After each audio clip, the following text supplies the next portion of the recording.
A very good evening.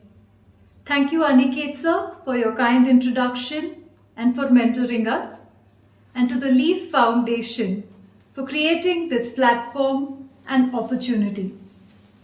I am also thankful to the moderators, discussants, and to all those who have joined in to hear our voice, thought process, and its expression in design.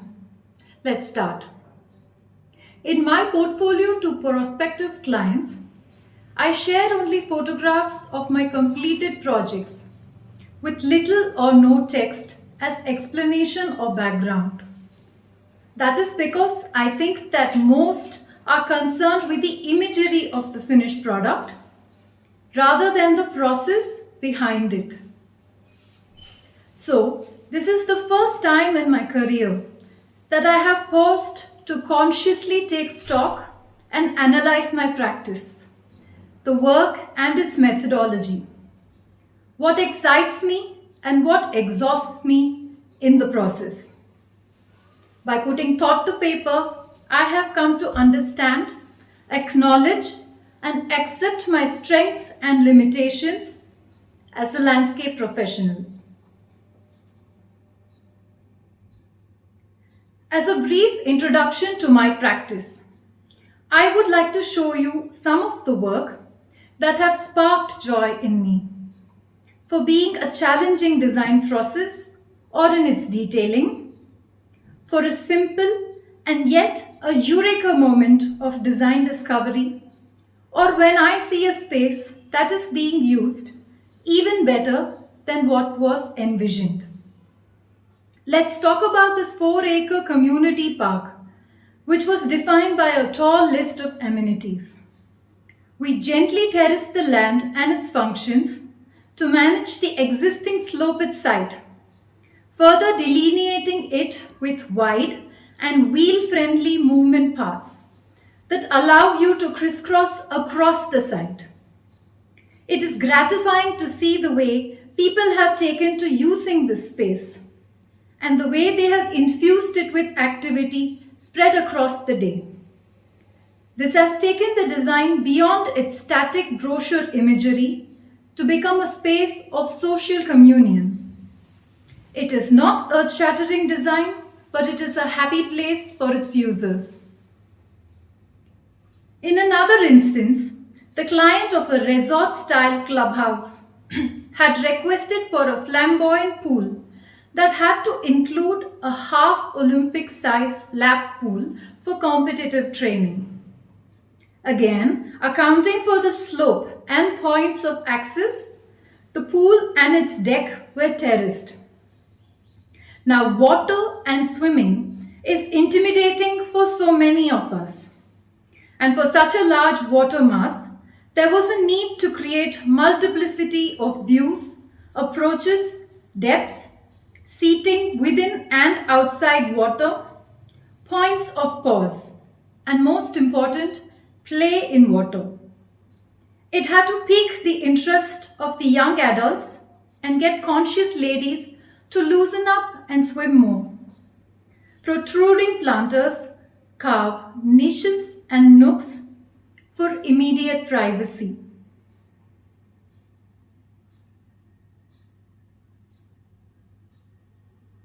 While working on landscape guidelines and development of a forgotten small temple located at Hampi, we realized that it was visually cut off and sat aloof without a strong form of network or connect by land. But it was easily accessible from the river and visible from a more prominent site across the riverbank. With motorization, perhaps this connection became tenuous and was lost. We felt strongly that reviving the physical and visual link from the riverside will restore and strengthen the temple's recognition in current times. This became the keystone of the larger design proposal. The rest of the guidelines for the precinct were about minimal ground intervention for barefoot circumambulation and gentle measures for slope stabilization. If I were to be honest and own up to the kind of work that I do, I would say it is unapologetically aspirational. And that pegs me with 80% of the other landscape professionals out there. Or is it because of the nature of the landscape work available?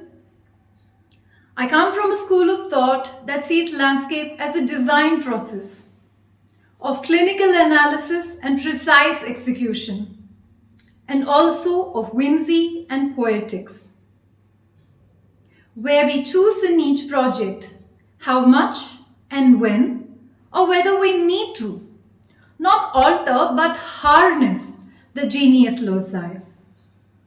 My job, simply put, is to make the outdoors work hard, evocatively or functionally, as an extension to the built, or standing tall on its own merit and character. This is the professional stand that I take with my limited wisdom, experience, and opportunities.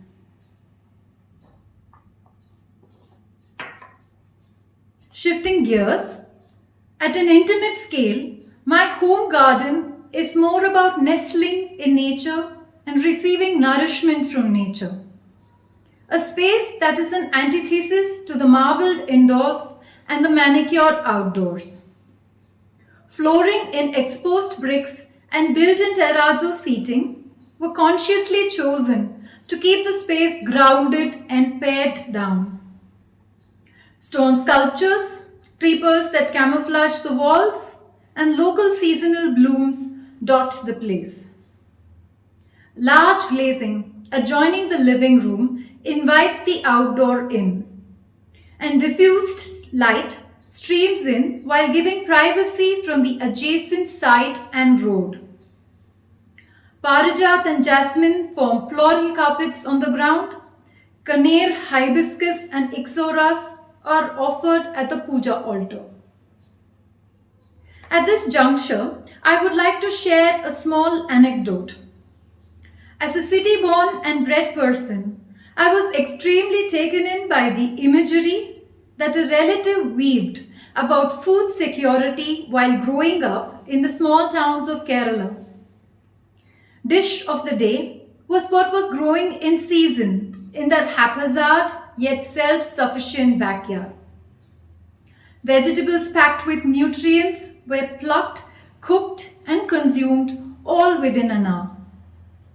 Gourds, root vegetables, and coconuts, with their long shelf life, were stored aside.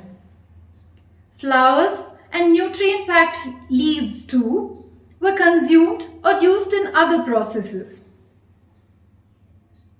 A small land holding or a kavu, the sacred grove, is also part of a few ancestral homes. To the residents, the landscape is a wholesome way of life, devoid of sustainability tags and aesthetic flourish. As an extension to this philosophy, the vegetable garden at our home, maintained by my spouse, consists of the greens, essential vegetables that are used and available year-long, edible climbers trained on the wall, and a rotating crop of seasonals. The essential four to the South Indian diet, mango, drumstick, banana, and jackfruit trees are grown here, apart from other smaller varieties of fruit trees. The produce from the garden is plentiful enough even to be shared with neighbors. Having discussed works, design philosophy, and pursuits, I would now like to look at process. I take and receive much joy in supervising the design implementation at site and getting the simple things done right. I feel that a positive rapport with the execution team, explaining our vision for the land, breaking down the drawings to them, sampling with them, speaking to them in their vernacular language, no matter how poorly, involves and incentivizes them in the outcome of the design. They share the pride in a well-finished project.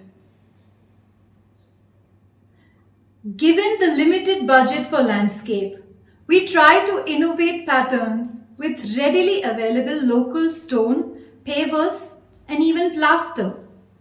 A favorite of mine is the local blue-grey Sadrahalli granite stone that beautifully complements the adjacent green. While larger slabs pave and cover the underground service trenches, the cut pieces are used for cladding. The design process that I look forward to the most is planting in the landscape. They add the narrative to the place. The understory is a lot of fun to work with. It is like a basic design composition of massing, colors, and texture. Then comes the environmental factors that determine the upper story. How much shade or light is needed in a place? How should the landscape reveal itself? If a regal specimen tree should crown the place, or many trees colonnade it. Ecological and cultural markers can be quietly entwined within the landscape, along with Bangalore's cereal blossoms.